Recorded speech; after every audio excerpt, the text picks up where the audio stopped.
बिहार में छठ पूजा का विशेष महत्व है। इसे राज्य में बड़ी ही धूमधाम से मनाया जाता है। 4 दिनों तक इस महापर्व को मनाया जाता है और इस दौरान दूसरे राज्य से कई लोग अपने घर वापस आ रहे हैं। इस कारण ट्रेनों में भी भारी भीड़ देखने को मिल रही है। कई लोगों को टिकट तक नहीं मिल पा रहा और रेलवे की ओर से यात्रियों की सुविधा का खास ख्याल रखते हुए कई स्पेशल ट्रेन का परिचालन किया जा रहा है। इस साल 17 नवंबर से छठ पूजा की शुरुआत होने जा रही है। फलों का बाजार भी सज चुका है। मालूम हो कि हर साल हर वर्ष कार्तिक मास के शुक्ल पक्ष की षष्ठी तिथि को छठ पूजा मनाई जाती है। इस दिन छठी मैया की पूजा की जाती है।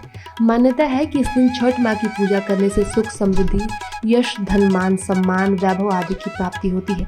पूरे देश में छठ का त्यौहार मनाया जाता है, लेकिन बिहार में इसे पूरे उत्साह के साथ और भक्ति भाव से मनाया जाता है। राज्य में सदियों से इस महापर्व को मनाने की परंपरा चली आ रही है। कहा जाता है कि ये पर्व बिहार में सबसे अधिक प्रसिद्ध है।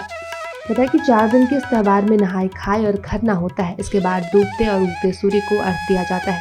कई लोग कहते हैं कि उगते सूर्य को तो सभी प्रणाम करते हैं, लेकिन छठ ही एक ऐसा पर्व है जिसमें डूबते सूर्य को भी अर्घ्य देते हैं और इस पर्व में भगवान को देखकर उनकी पूजा की जाती है। सूर्य को जल अर्पण किया जाता है। वहीं निसंतान महिलाओं के लिए तो इस पर्व का खास महत्व है। मान्यता है कि निसंतान महिलाएं अगर ये पूजा करती है तो उन्हें संतान की प्राप्ति होती है। इसके साथ ही परिवार के लोगों को खुशी की प्राप्ति होती है। कथाओं के अनुसार राज्य में छठ पूजा की शुरुआत महाभारत के काल में हुई थी। पुरानी कथाओं के अनुसार सूर्यपुत्र कर्ण का संबंध बिहार के मुंगेर जिले से था।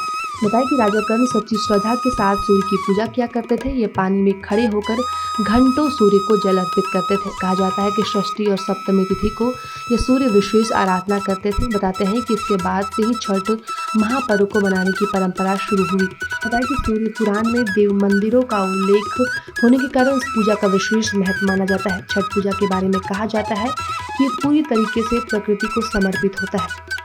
इसे लोग पूरी आस्था के साथ मनाते हैं और दिवाली खत्म होने के बाद ही सभी इस महापर्व की तैयारी में जुट जाते हैं। ये एक ऐसा पर्व है जिसमें व्रती 36 घंटे का उपवास रखती है।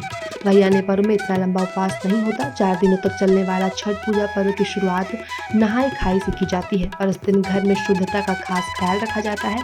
छठ पर्व के दौरान लोग लहसुन और प्याज खाना छोड़ देते हैं। नहाय खाई के दिन व्रती सहित पूरा परिवार कद्दू की सब्जी, चने की दाल, मूली आदि खाते हैं। इस साल 18 नवंबर को खरना है और इस दिन गुड़ और खीर का प्रसाद बनाया जाता है। इसके बाद व्रती 36 घंटे का उपवास रखती है। इस पर्व के प्रसाद को बनाने के लिए आमतौर पर मिट्टी के चूल्हे का निर्माण किया जाता है।